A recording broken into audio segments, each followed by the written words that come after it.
નાસિક ગોદાવરીના શાંત અને શીતળ પ્રવાહ જેવું જ એક શાંત અને રળિયામણું શહેર.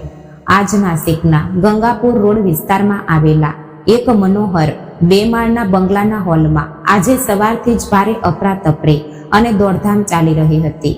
આ નવકોરા બંગલાની દિવાલો પર કરેલો હળવો ક્રીમ રંગ અને નવા ફર્નિચરની એક ખાસ મનભાવન સુગંધ આખા ઘરમાં મહાનગી રહી હતી.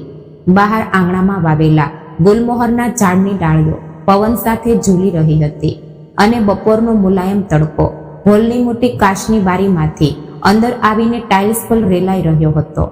તડકાના આજ પટ્ટામાં બેસીને પરાજકતા એક મોટા પૂઠાના બોક્સ પર મારેલી સેલો ટેપ ખૂબ જ સંભાળીને ઉખાડી રહી હતી.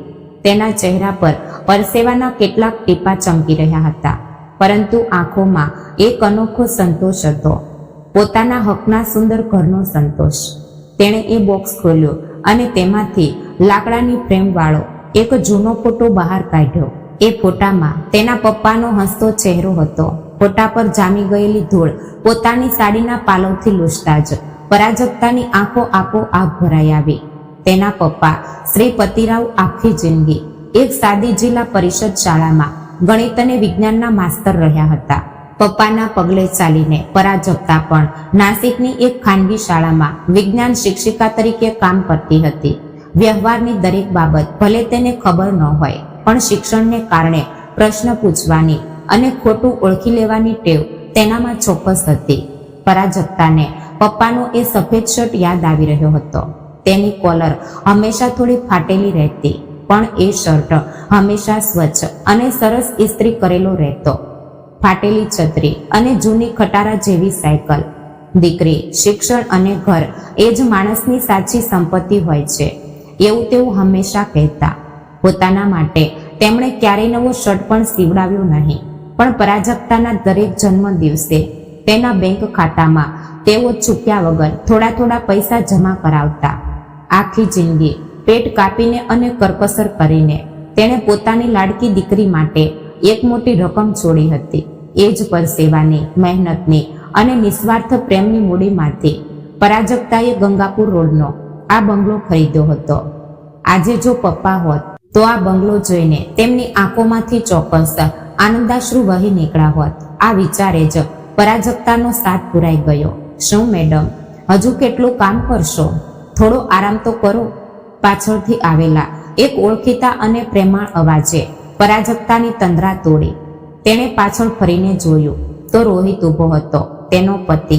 ચહેરા પર હંમેશ મુજબ એ રમૂજી હાસ્ય અને આંખોમાં તેના પ્રત્યેનો અથાગ પ્રેમ. રોહિતની પોતાની ક્ષિતિજ ટૂર્સ અને ટ્રાવેલ્સ નામે ટ્રાવેલ એજન્સી હતી. તે ખૂબ મહેનતુ અને પરાજકતાની દરેક નાની મોટી સંભાળ રાખનારો પતિ હતો. તેણે તેના હાથમાંથી એ ફ્રેમ હળવેથી લઈ લીધી અને દિવાલ પર પહેલાથી જ મારેલા એક ખીલા પર બરાબર વચ્ચોવચ ટેંગાડી દીધી. બાપા અહીં જોવા જોઈએ, જેથી આ આખા ઘર પર એમની નજર રહે અને આશીર્વાદ પણ.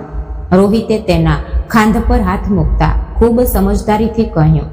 પરાજકતાએ કૃતજ્ઞતાથી તેની સામે જોયું. થેન્ક યુ રોહિત, તું ન હોત તો આ બધું શિફ્ટિંગ હું એકલી ક્યારેય ન કરી શકી હોત. તું તારા બિઝનેસનું કામ બાજુ પર મૂકીને 2 દિવસથી મને મદદ કરે છે. અરે તું ગાંડી છે કે શું?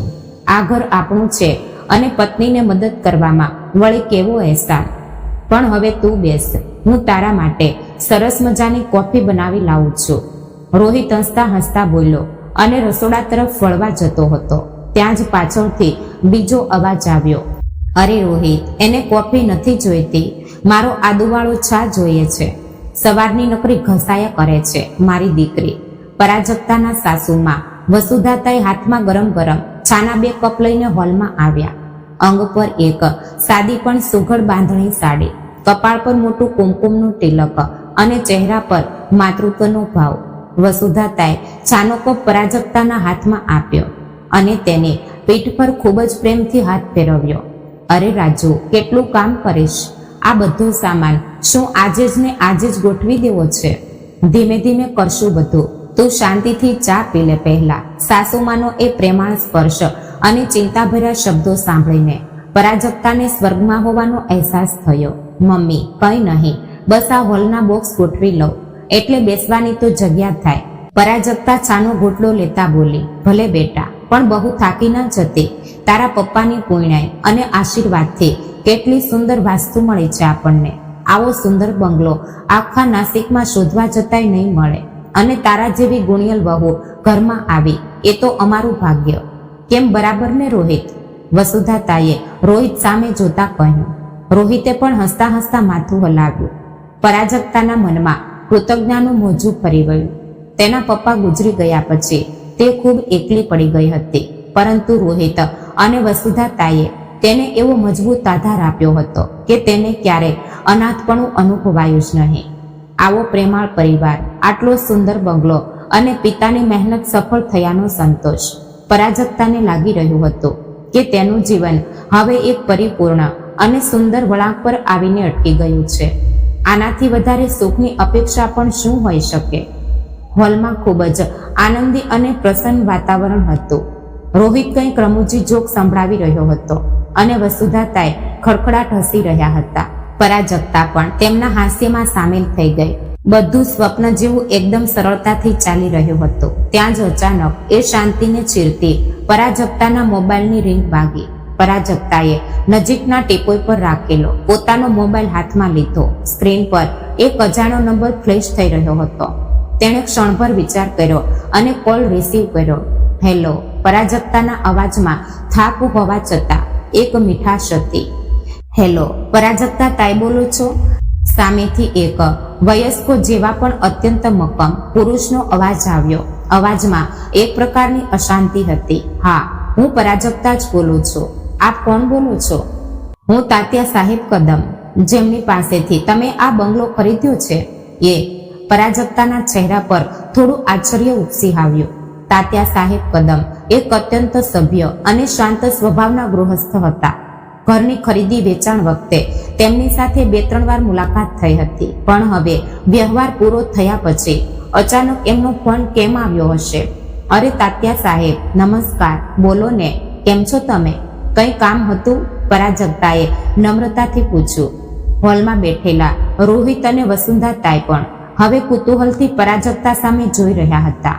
હું ઠીક છું, પણ તાઈ, મારે તમારી સાથે એક અત્યંત મહત્વના વિષય પર વાત કરવી છે. તાત્યા સાહેબનો અવાજ અચાનક ખૂબ દબાયેલો અને રહસ્યમય લાગવા માંડ્યો. શું થયું તાત્યા સાહેબ? બધું બરાબર છે ને? ઘરના કોઈ કાગળો અંગે કામ બાકી રહી ગયું છે?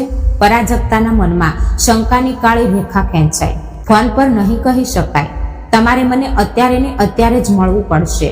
હું મારા નવા ઘરનું સરનામું તમને મેસેજ કરું છું. તમે તાત્કાલિક નીકળો, પણ એક શરત છે. તાત્યા સાહેબ ક્ષણભર અટક્યા. એમનો શ્વાસોશ્વાસનો અવાજ પરાજકતાને ફોન પર સ્પષ્ટ સંભળાઈ રહ્યો હતો. શરત? કેવી શરત? પરાજકતાનો અવાજ હવે થોડો ગભરાયેલો થઈ ગયો. તમારે મને મળવા એકલા જ આવવાનું છે. સાથે કોઈને પણ લાવવાના નથી. અને સૌથી મહત્વનું, તમારા પતિ કે સાસુમાને આ ફોન વિશે કે તમે ક્યાં જઈ રહ્યા છો એ વિશે ભૂલથી પણ એક શબ્દ કહેતા નહીં. આ તમારા જ ભલા માટે છે. હું તમારી વાટ જોઉં છું.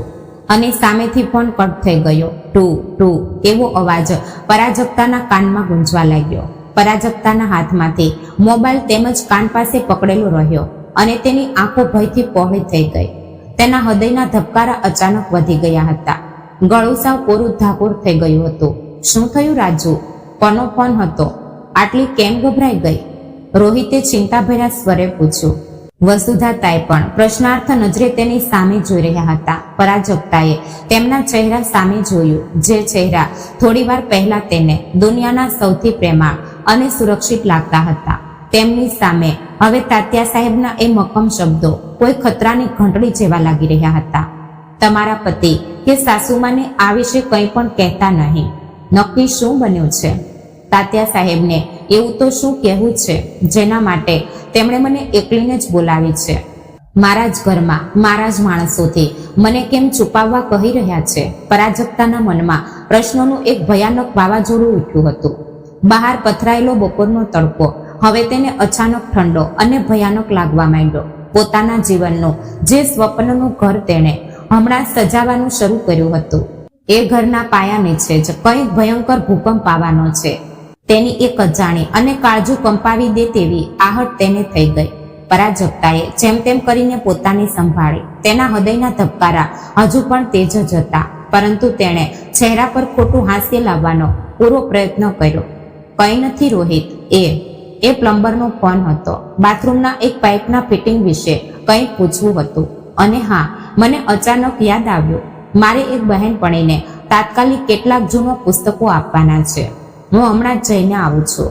તેના મોઢામાંથી નીકળેલું આ અસત્ય એટલું કુદરતી હતું કે રોહિત કે વસુધાતાઈને જરાય શંકા ન ગઈ. ભલે બેટા, જઈ આવ વહેલી, પણ ગાડી સંભાળીને ચલાવજે, સાસુમાં અત્યંત મીઠા અવાજે બોલ્યા. તેમનો એ મીઠો અવાજ સાંભળીને પરાજકતાના મનમાં ફરી એકવાર તાત્યા સાહેબના શબ્દો ગુંજ્યા. તમારા પતિ અને સાસુમાને કંઈ પણ કહેતા નહીં. તેણે ઉતાવળે પર્સ લીધું, ગાડીની ચાવી લીધી અને ઘરની બહાર નીકળી ગઈ. બહાર નીકળતા જ તેણે તાત્યા સાહેબે મોકલેલું સરનામું પોતાની એક વિશ્વાસુ બહેનપણીને મોકલી દીધું અને મોબાઈલનું લાઈવ લોકેશન તેની સાથે શેર કરી દીધું. ઘરના લોકોને સત્ય ન કહી શકાતું હોવા છતાં પોતાની સુરક્ષાને નજર અંદાજ કરવાની ભૂલ તે કરવાની નહોતી. ગાડી ચાલુ કરતી વખતે તેના હાથ ધ્રુજી રહ્યા હતા. મનમાં વિચારોનું ઘસામણ મચ્યું હતું. તાત્યા સાહેબ જેવા એક અત્યંત સાત્વિક અને તોલીને બોલનારા માણસ અચાનક આવો રહસ્યમય ફોન કેમ કરે? નાસિકના રસ્તાઓ પર તેની ગાડી એક અજાણ્યા ભય સાથે દોડી રહી હતી.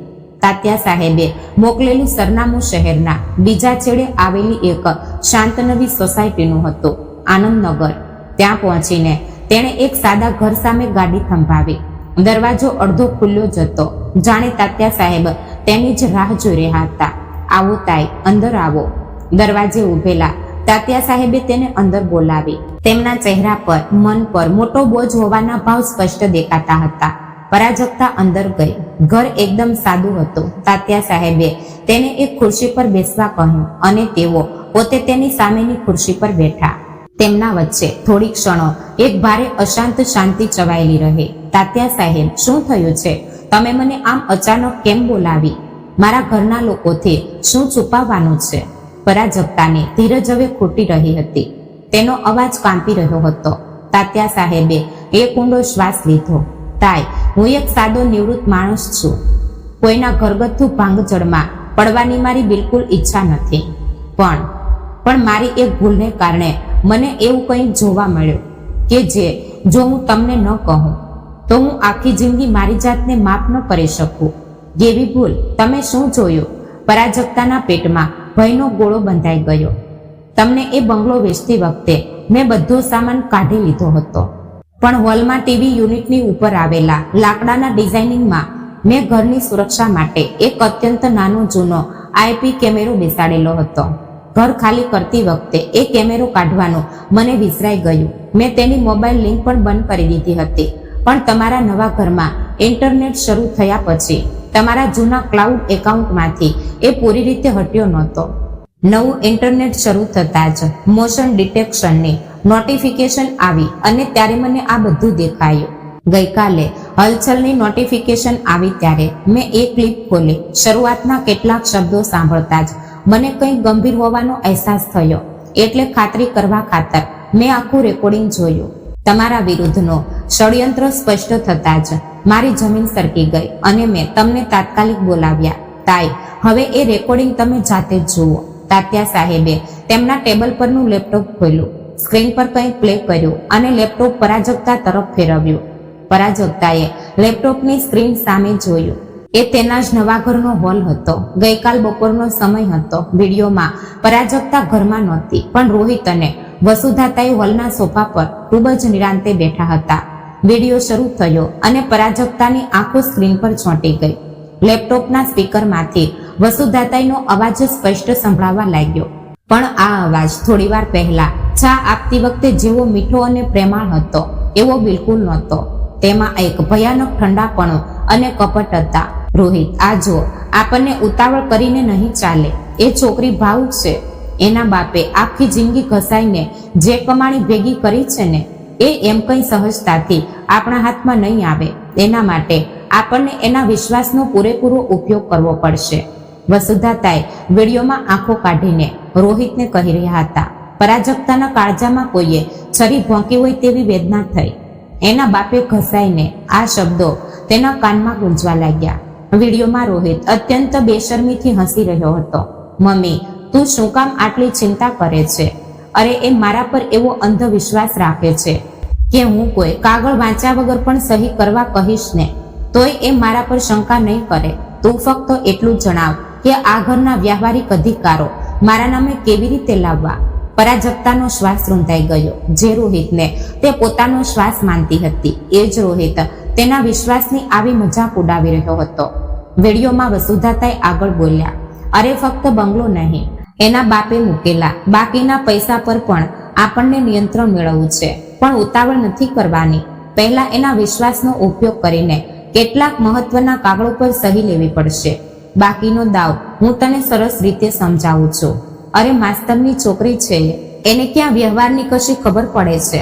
આપણે એને આપણા ગળચટ્ટા બોલાવવામાં એવી અટપટાવી દેશું કે એના હક્કો ક્યારે આપણા હાથમાં જતા રહે એ એને છેલ્લે સુધી ખબર જ નહીં પડે. રોહિતે હસતા હસતા વસુધાતાઈ સાથે તાળી મિલાવે. લેપટોપ પરના રેકોર્ડિંગનો પહેલો ભાગ ત્યાં અટકી ગયો. પણ પરાજકતાના જીવનના તમામ રંગો એ એક ક્ષણમાં ઉડી ગયા હતા. તેને લાગ્યું કે તેના માથા પર કોઈ હથોડાનો ઘા માર્યો છે. તેના શરીરનું લોહી જાણે થીજી ગયું હોય. જે બે માણસો પર તેણે પોતાની જાત કરતા પણ વધારે ભગવાનની જેમ વિશ્વાસ મૂક્યો હતો, જેમને તે પોતાનું સર્વસ્વ માનતી હતી, એ જ લોકો તેની પીઠમાં અત્યંત ક્રૂરતાથી ખંજર ભોંકવાનું કાવતરું ઘડી રહ્યા હતા. તેના પપ્પા, જેમણે પોતાના માટે એક નવો શર્ટ પણ ન લીધો અને તેના માટે આ સંપત્તિ ઊભી કરી, એ પિતાની મહેનત પર આ બેઉની હરામની નજર હતી. તાઈ, મને માફ કરજો, પણ તમને આ સત્ય ખબર હોવું જરૂરી હતું. તમને સાવધ કરવા એ મારી ફરજ હતી. તાત્યા સાહેબ અત્યંત હળવા અવાજે બોલ્યા. પરાજકતાને તાત્યા સાહેબના શબ્દો સંભળાતા નહોતા. તેની નજર હજુ પણ લેપટોપની એ કાળી સ્ક્રીન પર ચોટેલી હતી. ધીમે ધીમે તેની આંખોની ધાર ભરાઈ આવી અને પછી અશ્રુનો બંધ તૂટી ગયો. આ આંસુ માત્ર દુઃખના નહોતા, તેના એક ભયાનક વિશ્વાસઘાતની આગ હતી. તેના હોઠ પર એક પણ શબ્દ આવતો નહોતો, પણ તેની મુઠ્ઠીઓ ગુસ્સાથી મજબૂત રીતે ભીંજાઈ ગઈ હતી. એક ક્ષણ માટે તેને થયું કે અહીંથી ઉઠીને સીધી ઘરે જાવ અને એ બંનેને જવાબ માંગુ. પણ તરત જ પપ્પાનો શાંત ચહેરો તેની આંખો સામે આવી ગયો. આવેશમાં આવીને લીધેલો નિર્ણય પપ્પાની મહેનતનું રક્ષણ કરી શકે તેમ નહોતો. સત્ય જાણ્યા પછી પણ શાંત રહેવું મુશ્કેલ હતું, પણ પુરાવા સુરક્ષિત રાખવા એનાથી વધુ મહત્વના હતા. તેની આંખો સામે હવે રોહિતનું એ રમૂજી હાસ્ય અને વસુધાતાઈનો એ મીઠો અવાજ એક ભયાનક મહોરું બનીને નાચી રહ્યા હતા. તેની આંખોના આંસુ હવે આક્રોશની જ્વાળામાં સુકાવા લાગ્યા હતા. થોડી ક્ષણો પહેલા દુઃખથી ભાંગી પડેલી પરાજકતા ધીમે ધીમે પોતાને સંભાળી રહી હતી. આંખોમાં આંસુ હતા, પણ એ આંસુની પાછળ હવે એક શાંત અને અડગ નિશ્ચય આકાર લઈ રહ્યો હતો. પરાજકતાની એ લાલચોળ થયેલી આંખો, ચહેરા પરથી ઉડી ગયેલો રંગ અને ગુસ્સાથી ભીંચાયેલી મુઠ્ઠીઓ જોઈને તાત્યા સાહેબ પણ પરિસ્થિતિની ગંભીરતા સમજી ગયા. તેમણે શાંતિથી લેપટોપનો માઉસ હાથમાં લીધો અને ઊંડો શ્વાસ મૂક્યો. તાઈ, પોતાને સંભાળો. આ વિડીયો અહીં પૂરો નથી થયો. આના પછીનો ભાગ તમારે ખૂબ ધ્યાનથી સાંભળવાનો છે.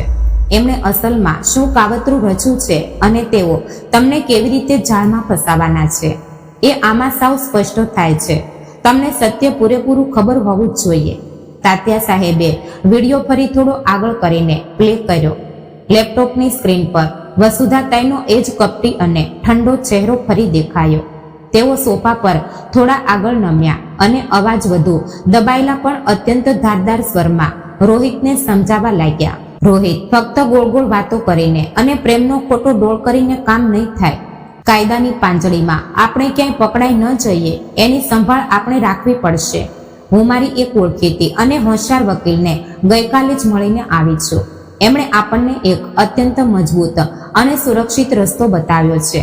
વસુધાતાઈની આંખો કોઈ શિકારી બિલાડીની જેમ ચમકી રહી હતી. કેવો રસ્તો મમ્મી? અને શું એ સહી કરશે? રોહિતે થોડી શંકાથી પૂછ્યું. કરશે, ચોક્કસ કરશે. જો આપણે એને કહેવાનું કે આ નવા ઘરના ટેક્સ અને પ્રોપર્ટીની ઓફિશિયલ નોંધણી માટે કેટલીક બેંકના અને મ્યુનિસિપાલિટીના કાગળો છે. એ કાગળોનો એક મોટો થોથો આપણે તેની સામે મૂકવાનો. ઉપરના 2-4 પાના એકદમ સાદા અને રોજના વ્યવહારના હશે, પણ એ થોથાની બરાબર વચ્ચોવચ્ચ આપણે પાવર ઓફ એટર્નીના કાગળો અત્યંત હોશિયારીથી છુપાવીને રાખવાના. Power of attorney? પણ એનાથી શું થશે મમ્મી? રોહિતના ચહેરા પર હવે ઉત્સુકતા અને લાલચ સ્પષ્ટ દેખાતા હતા. અરે ગધેડા, પાવર ઓફ એટર્ની એટલે શું એ હજુ તને ન સમજાયું? એ કાગળ પર સહી થઈને આગળની ઓફિશિયલ પ્રોસેસ પૂરી થઈ જાય એટલે આ ઘર અંગેના તમામ મહત્વના વ્યવહારો કરવાના વ્યાપક અધિકારો એ તને આપી રહી છે એવું સાબિત થઈ જશે. એકવાર એ પાના પર એની સહી થઈ ગઈ અને આગળની રજીસ્ટ્રેશન પ્રોસેસ આપણે એના હાથથી પૂરી કરાવી લીધી એટલે આ ઘરના તમામ વ્યવહારિક અધિકારો તારા હાથમાં આવી જશે. પછી આ ઘરનું શું કરવું? એને વેચી દેવું? બેંકમાં ગીરવે મૂકીને? તારી ટ્રાવેલ એજન્સી માટે મોટો ફંડ ઉભો કરવો કે પૂરેપૂરું તારા નામે કરી દેવું? એ સર્વસ્વી તારો અને ફક્ત મારો જ નિર્ણય રહેશે. એ પછી ભલે કોર્ટમાં જાય, પણ ફ્રોડ સાબિત કરીને આ અધિકારો રદ કરાવવા માટે એણે મોટી અને લાંબી કાનૂની લડાઈ લડવી પડશે. વસુધાતાઈના ચહેરા પર હવે એક ભયાનક રાક્ષસી અને વિજયી હાસ્ય પથરાયેલો હતો. વિડીયોમાં રોહિતે કુંડો સુસવાટો નાખ્યો અને તે અત્યંત નિર્લજતાથી હસ્યો. કમાલ છે મમ્મી, માન્યા તને, પણ તું ખોટી ચિંતા કરે છે. અરે એ મારા પર અંધવિશ્વાસ રાખે છે. હું એની સામે કાગળોનો થોથો મૂકીને પ્રાજુ અહીં સહી કરી દે એટલું પ્રેમથી કહીશ ને તો એ કાગળ વાંચશે પણ નહીં. સીધી સહી કરીને નવરી થઈ જશે. એને આપણા લગ્નના સંબંધ પર અને મારા શબ્દો પર પૂરો વિશ્વાસ છે. અને એમ પણ એને ક્યાં આ વ્યવહારની કશી સમજ પડે છે. બાપે પૈસા આપ્યા, એણે ઘર લીધું, હવે એ ઘરમાં રાજ તો આપણું ચાલશે. એ મારા પર અંધવિશ્વાસ રાખે છે. એ કાગળ વાંચશે પણ નહીં. રોહિતના આ શબ્દો લેપટોપના સ્પીકરમાંથી બહાર આવ્યા અને પરાજકતાના કાળજામાં કોઈ વિષારી બાણની જેમ આર પાર ઘૂસી ગયા. તેના કાનમાં એ શબ્દો વારંવાર ગુંજવા લાગ્યા. વિશ્વાસનો આવો નિર્ભેદ ગુણ તેણે જિંદગીમાં ક્યારેય જોયો નહોતો. જે માણસને તેણે પોતાનું સર્વસ્વ માન્યું, જેના માટે તેણે પોતાના પિતાની આખી જિંદગીની કમાણી દાવ પર લગાવી દીધી, એ જ પતિ એને મૂર્ખ અને માટીની પૂતળી સમજી રહ્યો હતો. તેના વિશ્વાસની તે આટલી ક્રૂરતાથી મજાક ઉડાવી રહ્યો હતો. તેને અચાનક તેના પપ્પાની યાદ આવી. કાળઝાળ તડકામાં જૂની સાયકલ પર શાળાએ જતા તેના પપ્પા, ફાટેલો શર્ટ છુપાવવા માટે તેના પર, ઉનાળામાં પણ સ્વેટર પહેરનારા તેના પપ્પા.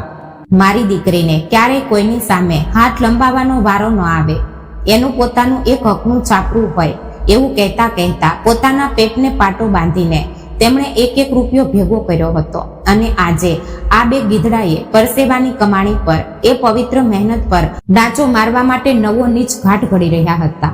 વિડીયો પૂરો થયો. તાત્યા સાહેબે લેપટોપ બંધ કર્યું અને તેમાંથી એક નાની સિલ્વર રંગની પેનડ્રાઈવ કાઢી.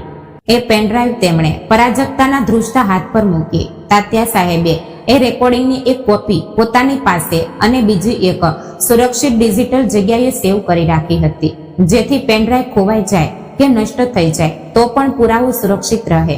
તાઈ, આ તમારું શસ્ત્ર છે. આમાં એ આખો વિડીયો અને ઓડિયો મેં સેવ કરીને રાખ્યો છે. સાસવજો આને. અને હા, એક વાત કાયમ યાદ રાખજો, હવે ગુસ્સાના આવેશમાં અત્યારે ને અત્યારે ઘરે જઈને એમની સાથે બિલકુલ ઝઘડો ના કરતા. દુશ્મનને જો એ હારવાનો છે એ પહેલા ખબર પડી જાય તો એ વધુ સાવધ થઈ જાય છે. એમણે એમ જ લાગવા દો કે એમનો દાવ સફળ થઈ રહ્યો છે. તમારે અત્યારે એકદમ શાંત રહેવાનું છે અને યોગ્ય સમય આવે ત્યારે પુરાવા સાથે એનો કાનૂની જવાબ આપવાનો છે કે એમનો જૂઠો ચહેરો કાયમ માટે ખુલ્લો પડી જાય. તાત્યા સાહેબનો અવાજ અત્યંત મક્કમ હતો. પરાજકતાએ એ પેનડ્રાઈવ પોતાની મુઠ્ઠીમાં મજબૂત રીતે ભીસી લીધી. તેણે પોતાની આંખો બંધ કરી, એક ખૂબ ઊંડો શ્વાસ લીધો અને જ્યારે તેણે આંખો ખોલી ત્યારે એ પહેલાની રડતી, ગભરાયેલી, ભોળી પરાજકતા રહી નહોતી. તેની આંખોના આંસુ હવે પૂરેપૂરા સુકાઈ ગયા હતા. એ જગ્યાએ હવે એક ઠંડો, પ્રખર અને અડગ નિશ્ચય દેખાઈ રહ્યો હતો. તે હવે પતિના પ્રેમ પર નિર્ભર રહેનારી અસહાય સ્ત્રી રહી નહોતી. પોતાના પિતાની મહેનતની કમાણી અને પોતાનો સ્વાભિમાન બચાવવા માટે તે શાંતિથી લડવા તૈયાર થઈ ગઈ હતી. ધન્યવાદ તાત્યા સાહેબ, તમે આજે મને એક ભયાનક અંધારામાંથી બહાર કાઢી. મારા બાપની પુણ્ય હતી એટલે જ તમે મને આજે મળ્યા. હવે આગળ શું કરવું એ હું નક્કી કરીશ. તમે મારી બિલકુલ ચિંતા ના કરશો. તેનો અવાજ હવે રડમસ નહોતો, તેમાં એક પોલાદી નિર્ધાર અને ખણખણાટ આવી ગયો હતો. પરાજકતા તાત્યા સાહેબના ઘરમાંથી બહાર નીકળે. તેણે ગાડી ચાલુ કરી. ગાડી ચલાવતી વખતે તેની આંખો રસ્તા પર હતી, પણ મન એક નવા યુદ્ધની વ્યૂહરચના બનાવી રહ્યું હતું. તેને હવે રોહિત અને વસુધાતાઈ સામે એક મોટું નાટક કરવાનું હતું. તેમના મીઠા શબ્દોનો જવાબ મીઠા શબ્દોથી જ પણ અત્યંત સાવધાનીથી આપવાનો હતો. જે વિશ્વાસનું તમને આટલું ગુમાન છે ને, એ જ વિશ્વાસ હવે તમારો ગળો કેવી રીતે ઘટે છે એ જ હવે હું તમને બતાવીશ. એ મનમાં ને મનમાં બડબડી. શહેરની ભીડમાંથી ગાડી ચલાવતી તે ફરી ગંગાપુર રોડના એ નવા બંગલા સામે આવી પહોંચી. બહારથી એ બંગલો કેટલો શાંત, સુંદર અને મનોહર દેખાતો હતો, પણ હવે તેને પાકી ખબર હતી કે અંદર બે ઝેરી સાપ દાવ મારીને બેઠા છે. તેણે ગાડી પાર્કિંગમાં મૂકી અને પેનડ્રાઈવ પર્સના એક ગુપ્તખાનામાં સુરક્ષિત રાખી દીધી.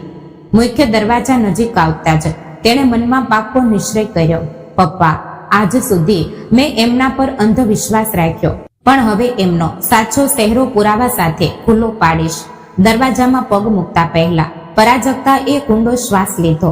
મનની અશાંતિ, સંતાપનો જ્વાળામુખી અને આંખોના આંસુ તેણે એક સેકન્ડમાં અંદર ઉતારી લીધા.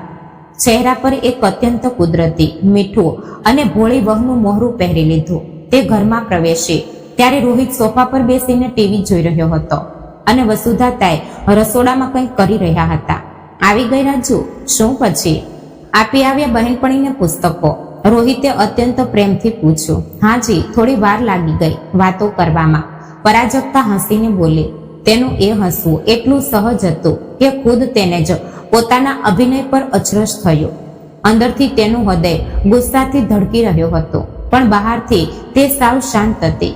પછીના કેટલાક દિવસો પરાજકતા માટે એક ભયાનક માનસિક પરીક્ષા જેવા હતા. જે ઘરમાં તે પહેલા પ્રેમ અને વિશ્વાસથી ફરતી હતી, એ જ ઘરમાં હવે તે એક જાસૂસની જેમ રહેવા લાગી. હવે તેને રોહિત અને વસુધાતાઈના ખોટા પ્રેમનો બુરખો સ્પષ્ટ દેખાતો હતો. વસુધાતાઈનું ઘરમાં વર્તન હવે તેને અલગ જ નજરે દેખાવા લાગ્યું હતું. પહેલા તેને લાગતું હતું કે સાસુમાં ઘરકામમાં મદદ કરે છે, પણ હવે તેને સ્પષ્ટ દેખાતું હતું કે વસુધાતાઈ એક માલિકણની જેમ ઘરમાં વર્તી રહ્યા છે. આ સોફો અહીં નહીં, ત્યાં રાખ.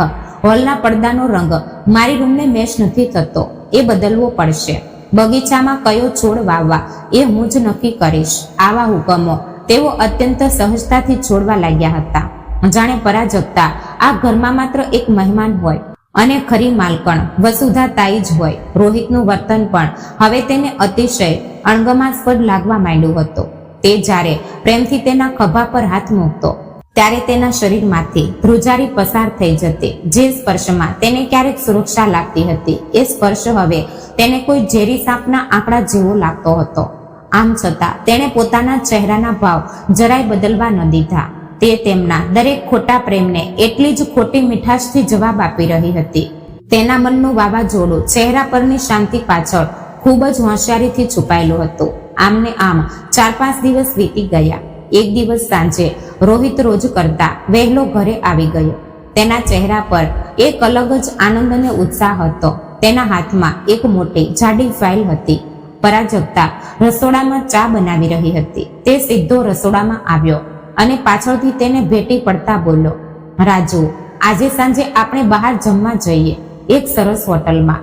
પરાજકતાએ પોતાને સંભાળી.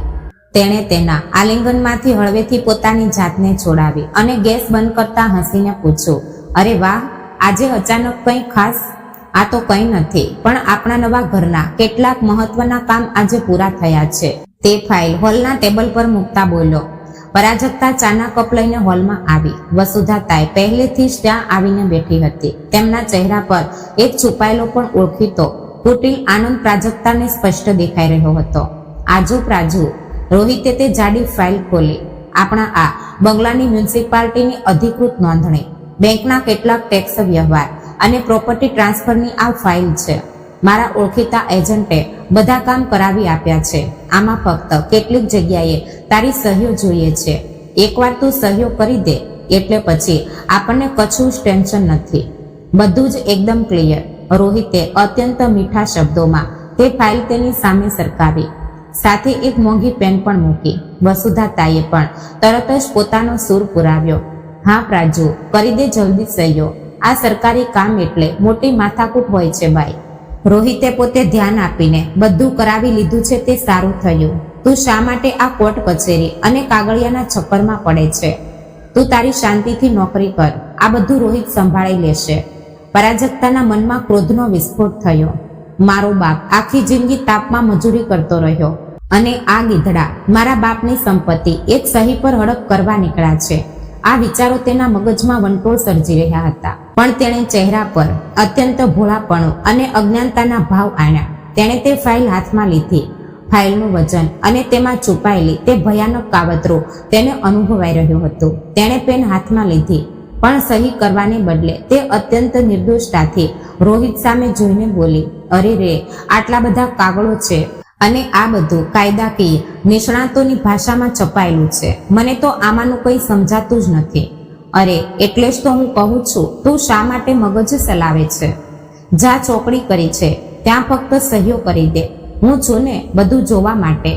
રોહિતે હસતા હસતા તેને ઉતાવળ કરાવવાનો પ્રયત્ન કર્યો, પણ પ્રાજક્તાએ અત્યંત હોશિયારીથી ફાઇલ બંધ કરી.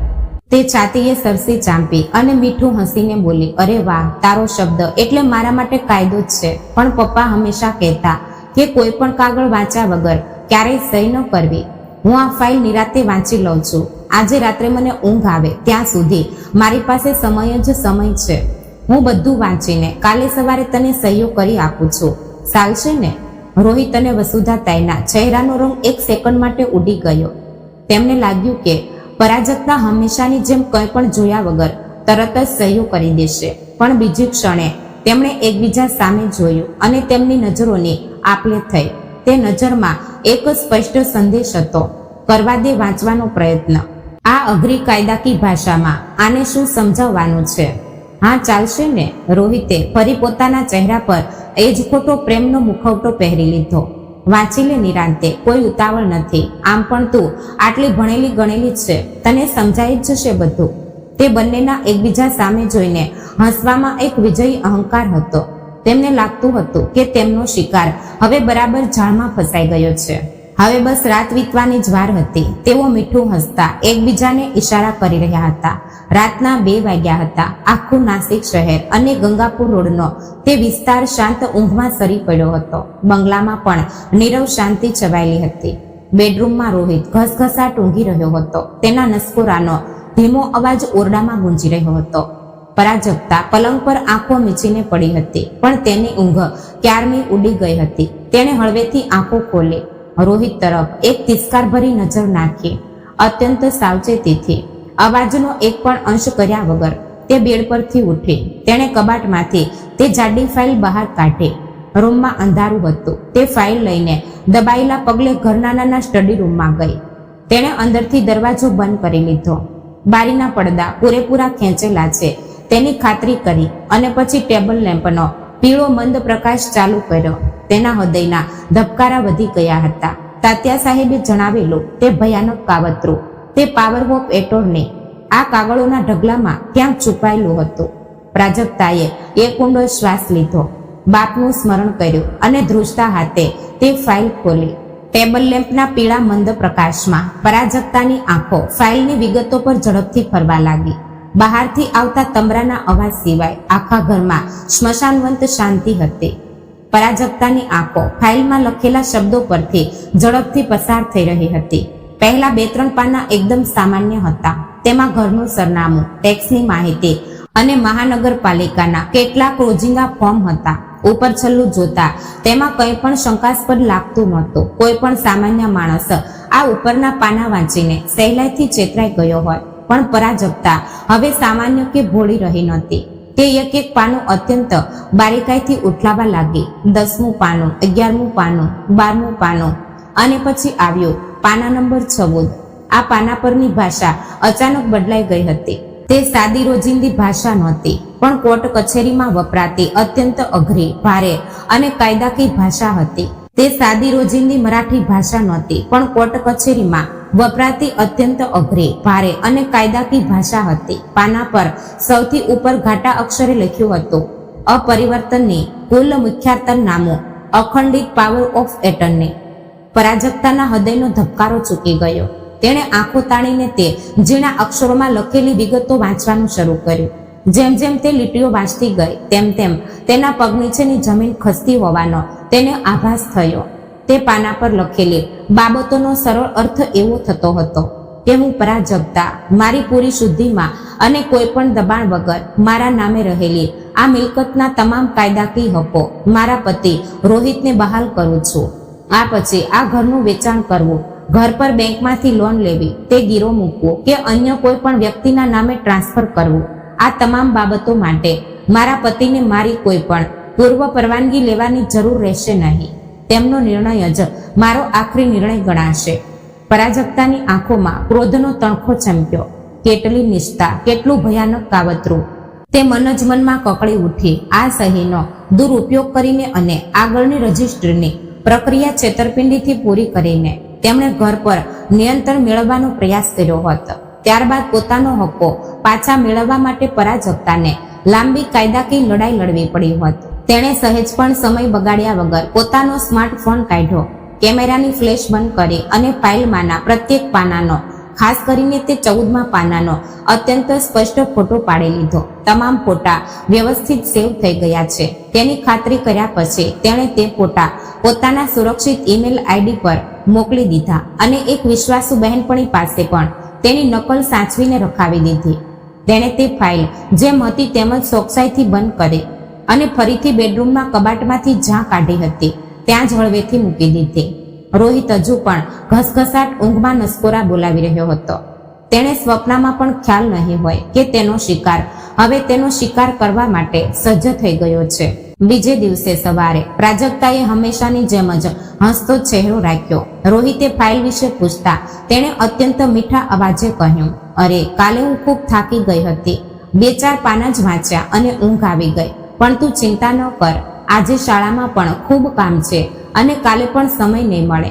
આવતા રવિવારે હું નિરાંતે આખી ફાઇલ વાંચી લઉં છું અને એ જ દિવસે આપણે સહીઓ કરી નાખશું. ચાલશે ને?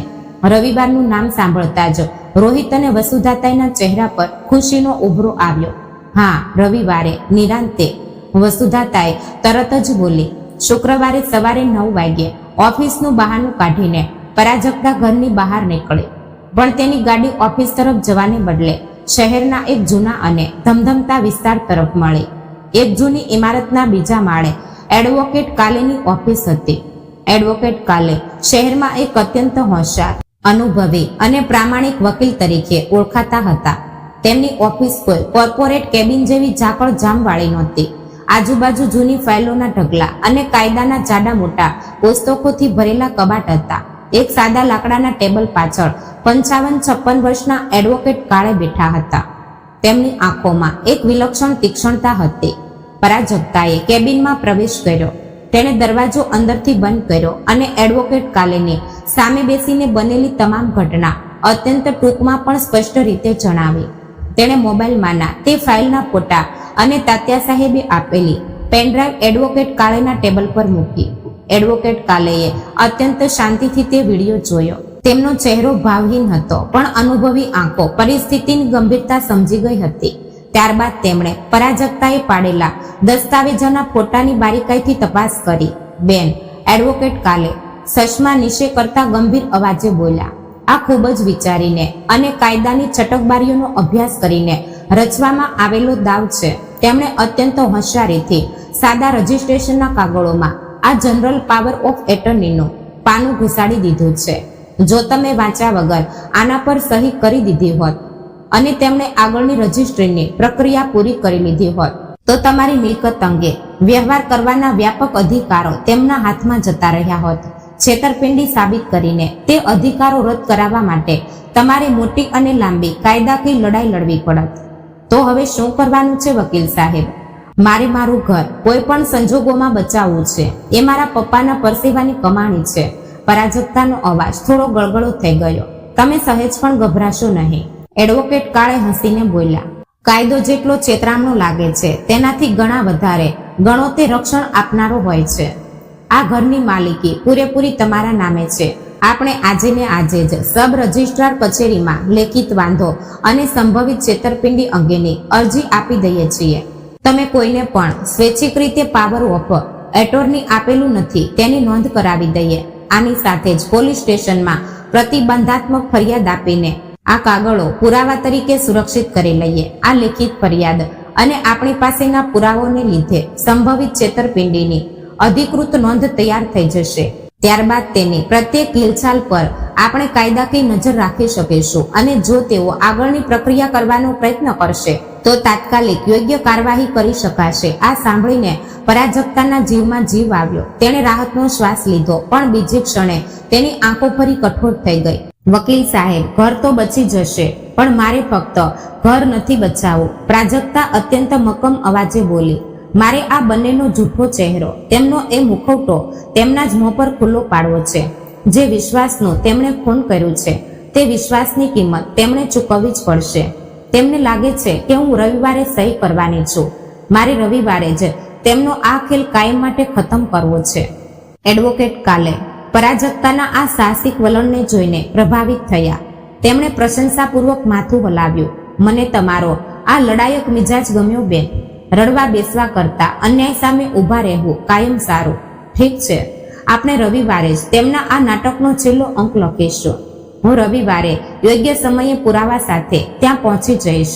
તેમના નાટકનો અંત કાયદાની મર્યાદામાં રહીને જ થશે. ત્યારબાદ આગળનો અડધો કલાક એડવોકેટ કાલે અને પરાજકતા વચ્ચે રવિવારની આખરી યોજના પર વિગતવાર ચર્ચા થઈ. પ્રત્યેક પગલું અત્યંત સાવચેતીથી અને કાયદાના ચોકઠામાં રહીને કેવી રીતે ભરવું તે એડવોકેટ કાલેએ તેને સમજાવ્યું.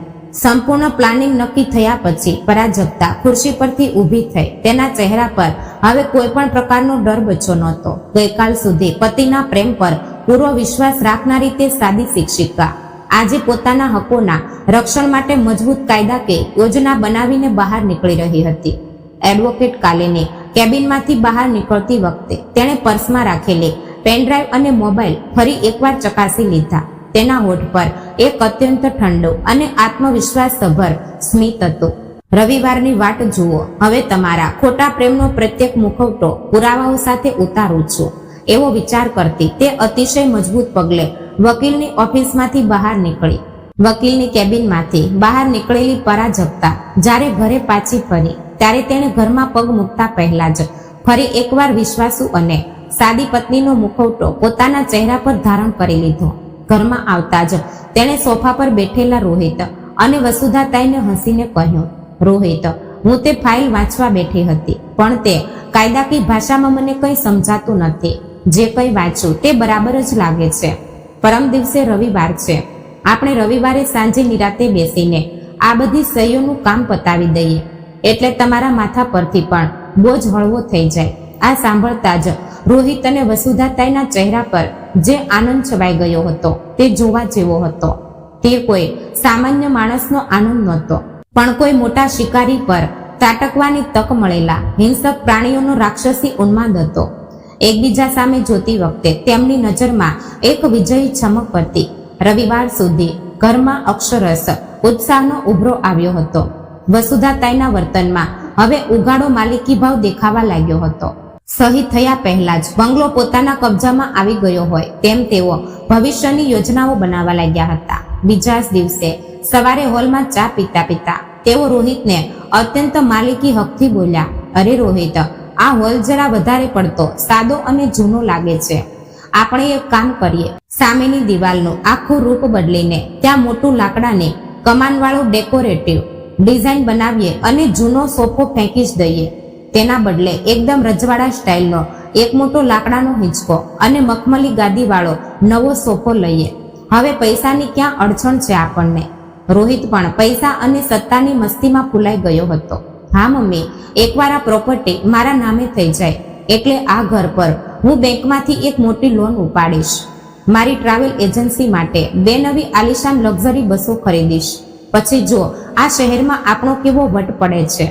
આ બધું સાંભળતી વખતે ત્યાં જ ઊભેલી પરાજકતાના તળિયાની લાઈ મસ્તકે પહોંચી રહી હતી. પોતાના બાપના કષ્ટના પૈસાની આ લોકો આવી ઉડા ઉપડાની યોજનાઓ બનાવી રહ્યા હતા. પણ પરાજકતા અત્યંત શાંત હતી. એડવોકેટ કાળેએ પુરાવા એકઠા કરવા માટે તેને એક અત્યંત નાનો બટન જેવો દેખાતો વોઇસ રેકોર્ડ આપ્યો હતો. તે જરૂરિયાત મુજબ પોતાની સાડીના પલ્લુના મરોડમાં સુરક્ષિત રીતે છુપાવી દેતી હતી. ઘરમાં થતી તેમની પ્રત્યેક વાતચીત હવે તે શાંતિથી રેકોર્ડ કરી રહી હતી. અને આખરે શનિવારે સાંજે તેને સૌથી મોટો નિર્ણાયક પુરાવો મળી ગયો, જેની તે રાહ જોઈ રહી હતી.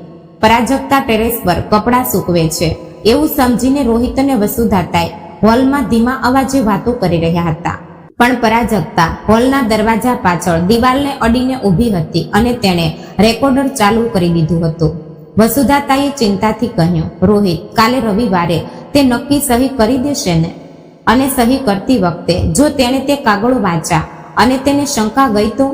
તેના પર રોહિતે અતિ આત્મવિશ્વાસથી હસતા કહ્યું, મમ્મી, તું નિશ્ચિત રહે. તે મૂર્ખ અને ભાવુક છે. તેને વ્યવહારમાં કંઈ સમજ પડતી નથી. હું મીઠું બોલીશ એટલે તે પીગળી જશે. અને એકવાર તેની સહી તે પાવર ઓફ એટોર્ની પર થઈ ગઈ પછી તે શંકા કરે કે ન કરે, આપણને શું ફરક પડે છે? એકવાર સહી થઈ ગઈ કે આને ઘરની બહારનો રસ્તો બતાવતા વાર નહીં લાગે. આ બંગલો આપણો છે અને આને આપણે કાયમ માટે આ ઘરમાંથી કાઢી મૂકીશું. એકવાર સહી થઈ ગઈ કે આને ઘરની બહારનો રસ્તો બતાવતા વાર નહીં લાગે. આ ભયાનક અને ક્રૂર શબ્દો તેના નાના રેકોર્ડિંગમાં કાયમ માટે કેદ થઈ ગયા. પરાજકતાના રૂવાડા ઊભા થઈ ગયા. તેની આંખોમાં પાણી આવી ગયા. પણ એ જ વખતે તેના ચહેરા પર એક અત્યંત ઠંડુ, ભયાનક અને વિજયી સ્મિત ઉભરી આવ્યું. હવે તમે પત્યા, તમારો ખેલ ખતમ. તે મન જ મનમાં બબડી. આખરે તે બહુ પ્રતીક્ષિત રવિવાર ઉગ્યો. રવિવારની સાંજ રોહિતે આજે પરાજકતાને ખુશ કરવા અને તેને જાળમાં ફસાવવા માટે ખોટા પ્રેમ અને દેખાડાની હદ વટાવી દીધી હતી. તેણે રાત્રે જમવાનો ખાસ પ્લાન બનાવ્યો હતો. પરાજકતાનું સૌથી પ્રિય ભોજન શ્રીખંડ પૂરી, આખા ઘરમાં ચોખ્ખા ઘીમાં તળાયેલી ગરમા ગરમ ફૂલેલી પૂરીઓ અને એલચી કેસર નાખેલા મીઠા શ્રીખંડની સુગંધ મહેકતી હતી. સાથે મસાલેદાર બટાકાનું રસાવાળું શાક, કુરકુરી કાંદા ભજી અને પાપડ જેવી મજેદાર રસોઈ હતી. ડાઇનિંગ ટેબલ પર રોહિતે 2 મોટી મીણબત્તીઓ સળગાવીને કેન્ડલ લાઇટ ડિનરનો રોમેન્ટિક માહોલ તૈયાર કર્યો હતો. પપ્પાએ લગ્નમાં આપેલી પણ આજ સુધી કબાટમાં સાચવી રાખેલી સુંદર ભાતવાળી મોંઘી વાસણોની ક્રોકરી આજે રોહિતે જાતે પોતાના હાથે ટેબલ પર ગોઠવી હતી. બધા જમવા બેઠા. ડાઇનિંગ ટેબલ પર એક વિચિત્ર બનાવટે આનંદનું વાતાવરણ હતું. વસુધાતાએ પરાજકતાને અત્યંત આગ્રહ કરીને પૂરીઓ પીરસી રહી હતી. લેને પ્રાજુ, આજે રોહિતે તારા માટે ખાસ રસોઈ બનાવી છે. તારી કેટલી સંભાળ રાખે છે. આવો વર મળવા માટે ભાગ્ય જોઈએ છે બાય, તે મીઠા અવાજે બોલી. રોહિતે પણ અત્યંત મીઠું હસીને પરાજકતાની થાળીમાં શ્રીખંડ પીરસ્યું. મીણબત્તીના પીળા પ્રકાશમાં રોહિત અને વસુધાતાઈના ચહેરા ચમકી રહ્યા હતા. પણ પરાજકતાને તે પ્રકાશમાં તેમના સાચા ભયાનક અને કપટી ચહેરા સ્પષ્ટ દેખાઈ રહ્યા હતા. શ્રીખંડની મીઠાશ પરાજકતાના ગળા નીચે ઉતરતી વખતે તેને ઝેર જેવી કડવી લાગી રહી હતી. પણ તેણે ચહેરા પર હાસ્ય જાળવી રાખ્યું હતું. જમવાનું પૂરું થવા આવ્યું. થાળીઓ બાજુ પર ખસેડવામાં આવી. રોહિતે ગળું સાફ કર્યું અને તે ઉત્સાહથી અંદરના રૂમમાં ગયો. પાછા ફરતી વખતે તેના હાથમાં એ જ જાડી ફાઇલ હતી. તેણે તે ફાઇલ ડાઇનિંગ ટેબલ પર બરાબર પરાજકતાની સામે મૂકી. રાજુ, જમવાનું કેવું હતું? ગમ્યું ને તને? તેણે ફાઇલ પર હાથ મૂકતા અત્યંત વહાલસોયા અવાજે પૂછ્યું. ખૂબ સરસ હતું રોહિત. આજે ઘણા દિવસે આપણે આ રીતે સાથે જમ્યા. પરાજકતાએ પણ એટલા જ મીઠા અને ભોળા અવાજે ઉત્તર આપ્યો. રોહિતે તે ફાઇલ ખોલી. ઉપરના કેટલાક પાના ઉઠલાવીને રોહિતે ફાઇલ સીધી 14મા પાના પર ખોલી. પાવર ઓફ એટોર્નીનું તે પાનું. તેને પોતાના શર્ટના ખિસ્સામાંથી એક મોંઘી સોનેરી રંગની પેન કાઢી. તેની આંખોમાં એક ભયાનક હવસખોરપણું, એક વિકૃત વિજય છુપાયેલું હતું. પણ હોઠ પર ખોટો પ્રેમ હતો. તેણે તે જ પેન પરાજકતા તરફ લંબાવી. તો કરી દે સહીઓ હવે, અહીં અને નીચે આ 2 પાના પર. તેણે પેન તેના હાથમાં આપતા પૂછ્યું. બાજુમાં બેઠેલા વસુધાતાઈનો શ્વાસ રોકાઈ ગયો હતો. તેમની ગીધ જેવી તીક્ષ્ણ નજર તે પેન પર અને ફાઇલ પરની સહીની જગ્યા પર ચોટેલી હતી. પરાજકતાએ અતિશય શાંતિથી તે સોનેરી પેન પોતાના હાથમાં લીધી અને તે ફાઇલ તરફ જોવા લાગી. પરાજકતાએ હળવેથી પેન ખોલી. મીણબત્તીના પીળા પ્રકાશમાં તેની અણી કાગળ પરના સ્વાક્ષરી શબ્દ નજીક પહોંચી. રોહિત અને વસુધાતાએ શ્વાસ રોકીને તેના તરફ જોઈ રહ્યા હતા. ફક્ત એક સેકન્ડની વાર હતી અને અચાનક ડિંગ ડાંગ ઘરની બેલ જોરથી વાગી અને ડાઇનિંગ ટેબલ પર છવાયેલા તે જીવલેણ તણાવના એક ક્ષણમાં ટુકડે ટુકડા થઈ ગયા. રોહિતના કપાળ પર કરચલું પડી ગઈ. તેના ચહેરા પરનો આનંદ અચાનક ગાયબ થઈ ગયો. હવે આ સમયે કોણ આવ્યું વચમાં ટપકવા? તે અત્યંત અકળાઈને બબડ્યો. વસુધાતાએ પણ નારાજગી અને શંકાથી દરવાજા તરફ જોયું. હું જોઉં છું કોણ છે, એવું અત્યંત શાંતિથી કહેતા પરાજકતાએ તે સોનેરી પેન ફાઇલ પર તેમજ મૂકી દીધી. તે ઊભી થઈ અને અતિશય શાંત તથા આત્મવિશ્વાસસભર પગલે મુખ્ય દરવાજા તરફ ગઈ. તેણે દરવાજાની સ્ટોપર ખોલી. સામે એડવોકેટ કાળે ઊભા હતા. તેમના ચહેરા પર એક અત્યંત શાંત પણ તીક્ષ્ણ ભાવ હતો. તેમના એક હાથમાં કાગળોની થેલી હતી અને તેની પાછળ સ્થાનિક પોલીસ સ્ટેશનના એક મહિલા પોલીસ અધિકારી તથા 2 પોલીસ કર્મચારીઓ પણ બહાર ઉપસ્થિત હતા. પરાજકતાએ આપેલી લેખિત ફરિયાદના સંદર્ભમાં અને પ્રત્યક્ષ છેતરપિંડીનો પ્રયાસ ચાલી રહ્યો હોવાથી માહિતી મળવાને લીધે તેઓ તેમની સાથે આવ્યા હતા. આવો વકીલ સાહેબ, હું તમારી જ રાહ જોતી હતી, એમ કહેતા પરાજકતાએ તેમને આદરપૂર્વક અંદર લીધા. પરાજકતાએ પહેલાથી જ પોલીસને સંભવિત છેતરપિંડી, ખોટી માહિતી આપીને સહી લેવાનો પ્રયાસ અને મિલકત પર ગેરકાયદેસર કબજો મેળવવાના કાવતરા અંગે લેખિત ફરિયાદ આપી દીધી હતી. આજે પ્રત્યક્ષ સહી લેવાનો પ્રયાસ થઈ રહ્યો હોવાની માહિતી તેણે નક્કી કર્યા મુજબ વકીલ સાહેબને મોકલી આપી હતી. એડવોકેટ કાલે અને મહિલા સબ ઇન્સ્પેક્ટર સીધા જમવાના ટેબલ પાસે આવ્યા. રોહિત અને વસુધાતાઈને કંઈ સમજાતું નહોતું. વકીલ અને પોલીસ અધિકારી ઘરમાં કેમ આવ્યા છે તે વિચારે જ રોહિત ઝટકાભેર ઊભો થઈ ગયો. એક્સક્યુઝ મી, તમે કોણ છો અને મારા ઘરમાં આમ અચાનક કેમ આવ્યા? પ્રાજક્તા શાંતિથી ચાલીને ડાઇનિંગ ટેબલની મુખ્ય ખુરશી પર આત્મવિશ્વાસથી બેસી ગઈ. તેણે બંને હાથ છાતી પર બાંધ્યા અને બરફ જેવી ઠંડી નજર રોહિત પર નાખી. મિસ્ટર રોહિત, એડવોકેટ કાલે પોતાની કાગળોની બેગ ટેબલ પર મૂકતા કડક અવાજે બોલ્યા. હું એડવોકેટ કાલે, અને પહેલી વાત એ કે આ ઘર તમારું નથી. આ ઘર મારા અસીલનું એટલે કે પરાજકતા બેનનું જ છે. શું બકવાસ છે આ? પરો, કોણ છે આ લોકો? એમને બહાર કાઢ. વસુધાતાઈનો અવાજ હવે ધ્રુજવા લાગ્યો હતો. તેમના પેટમાં ફાળ પડી હતી. બકવાસ નથી, આ કાયદો છે. એડવોકેટ કાલેએ બેગમાંથી કેટલાક અધિકૃત દસ્તાવેજો બહાર કાઢ્યા.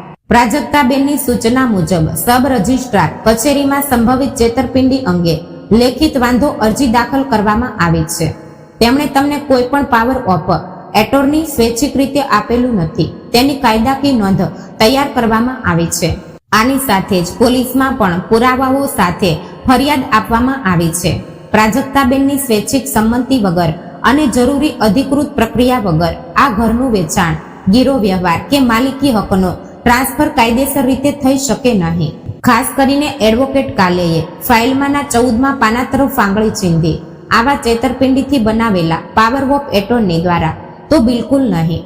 આ ઘર પર તમારો માલિકી હક ક્યારેય નહોતો અને આ ખોટા કાગળને લીધે તે ઊભો પણ થશે નહીં. પાવર ઓફ એટોર્ની અને માલિકી હક ક્યારેય નહોતો. આ શબ્દો સાંભળતા જ રોહિતના પગ નીચેથી જમીન સરકી ગઈ. વસુધાતાઈનો ચહેરો પૂરો ફીકો પડી ગયો. તેમના પગમાંથી ત્રાણ જતી રહી અને તેઓ ખુરશીમાં ઢગલો થઈને બેસી ગયા. કોણ? કઈ છેતરપિંડી? હું મારી પત્ની સાથે કોઈ છેતરપિંડી નથી કરી રહ્યો. આ અમારો પતિ પત્નીનો ઘરગથ્થુ મામલો છે. તમે અહીંથી ચાલ્યા જાઓ.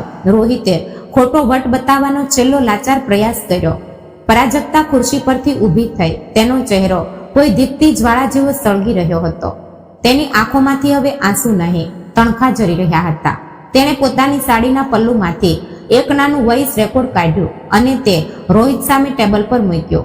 સાથે જ એડવોકેટ કાલેએ સીસીટીવીમાં નોંધાયેલી વાતોની પ્રિન્ટ કાઢીને રોહિત સામે ટેબલ પર મૂકી.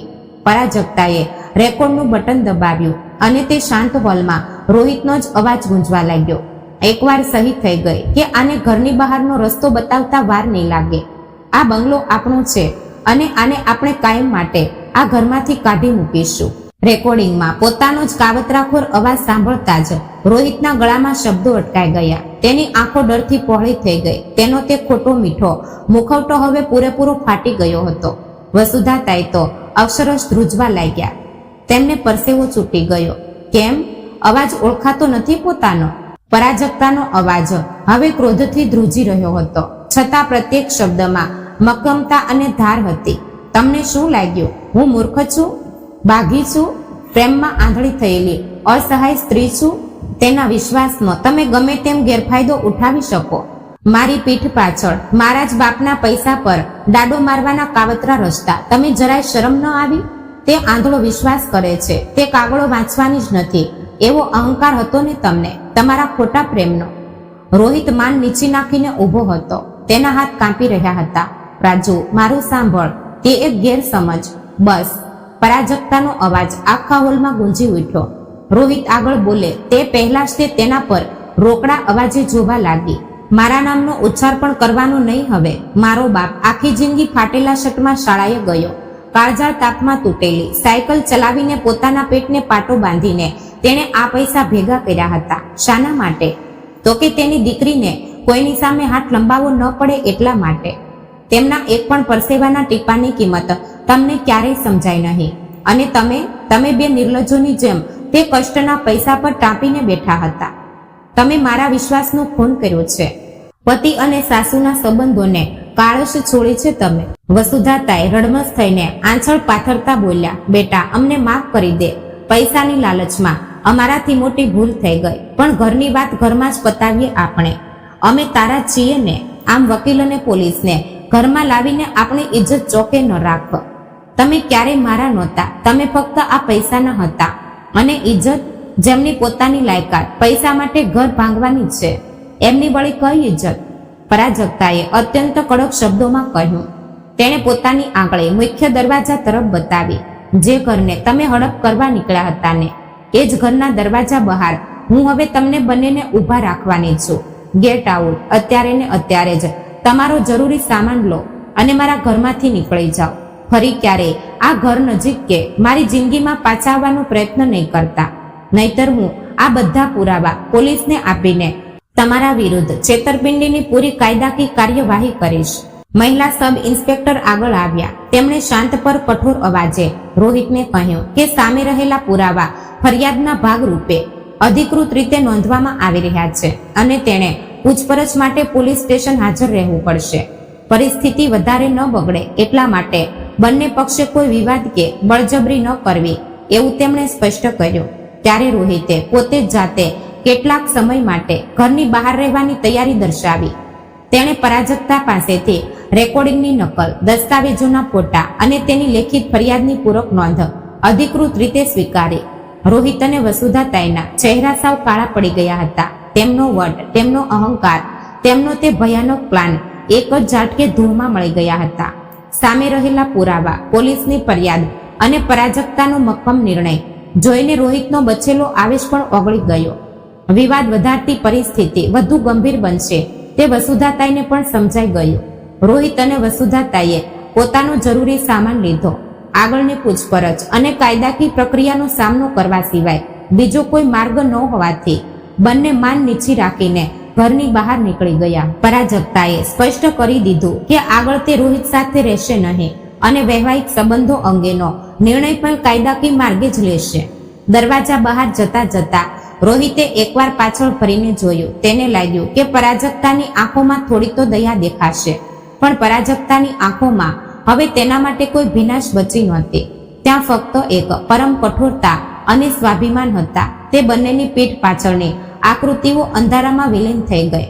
પરાજકતાએ અત્યંત સંતોષથી પોતાના હાથે ઘરનો મુખ્ય દરવાજો બંધ કરી લીધો. એડવોકેટ કાળે અને મહિલા સબ ઇન્સ્પેક્ટર પણ તેને આગળની કાયદાકીય પ્રક્રિયાની માહિતી આપીને વિદાય થઈ ગયા. હવે તે મોટા બંગલામાં પરાજકતા એકલી જ હતી, પણ તેને સહેજ પણ એકલવાયું લાગતું નહોતું. તેણે હોલની દિવાલ પર લગાવેલા પપ્પાના ફોટા સામે જોયું. છેલ્લા કેટલાક દિવસોથી તેના મનમાં જમા થયેલો તે ભયાનક ગુંગળામણ ભર્યો તણાવ અચાનક ગાયબ થઈ ગયો હતો. તેણે ઘરની બારીમાંથી બહાર જોયું. આકાશમાં પૂનમનો ચંદ્ર ઝળહળી રહ્યો હતો. તેણે એક ઊંડો મોકળો શ્વાસ લીધો. તેની આંખમાંથી એક અશ્રુ સરી પડ્યું, પણ તે છેતરપિંડીનું કે દુઃખનું નહોતું. તે વિજયનું, અસ્તિત્વનું અને અભિમાનનું અશ્રુ હતું. તે મન ખોલીને હસી. તે હાસ્યમાં સંતોષ, સ્વાભિમાન અને વિજય હતો. પપ્પા, તમારી દીકરી આજે સાચા અર્થમાં જીતી ગઈ. તમે મને ફક્ત આ ઘર નથી આપ્યું, યોગ્ય સમયે યોગ્ય નિર્ણય લેવાની હિંમત પણ આપી છે. તમારું આ ઘર અને તમારો વિશ્વાસ હવે સુરક્ષિત રહેશે. આ પછી હું કોઈના પણ ખોટા પ્રેમ સામે પોતાનું સ્વાભિમાન નહીં ગુમાવું. તે સ્વગત બબડી. અંધારામાંથી પ્રકાશ તરફ થયેલી તેની આ યાત્રા હવે એક નવી, સ્વતંત્ર અને પ્રેરણાદાયી જિંદગીની શરૂઆત હતી. પોતાના સ્વાભિમાન માટે તેણે મેળવેલો આ વિજય અને પપ્પાના પરિશ્રમને આપેલી સૌથી મોટી શ્રદ્ધાંજલિ હતી. મિત્રો, પ્રેમ અને વિશ્વાસ એ કોઈ પણ સંબંધનો પાયો હોય છે, પણ વિશ્વાસનો અર્થ પોતાના હક, કાગળો અને સ્વાભિમાન બીજાના હાથમાં આંધળી રીતે સોંપી દેવું એ નથી હોતો. પરાજકતાએ ખોટા સંબંધનો મુખવટો ઓળખી લીધો અને પોતાનું અસ્તિત્વ, સ્વાભિમાન અને પોતાની મહેનતની નિશાની બચાવી લીધી. તમારા મતે પરાજકતાએ રોહિત અને વસુધાતાઈને એક તક આપવી જોઈતી હતી કે વિશ્વાસઘાત પછી તેણે લીધેલો નિર્ણય જ યોગ્ય હતો? તે કોમેન્ટ બોક્સમાં જરૂર જણાવજો. અને વાર્તા પસંદ આવી હોય તો ચેનલને લાઈક, શેર અને સબસ્ક્રાઇબ જરૂરથી કરી દેજો. જય શ્રી કૃષ્ણ. રાધે રાધે. હર હર મહાદેવ.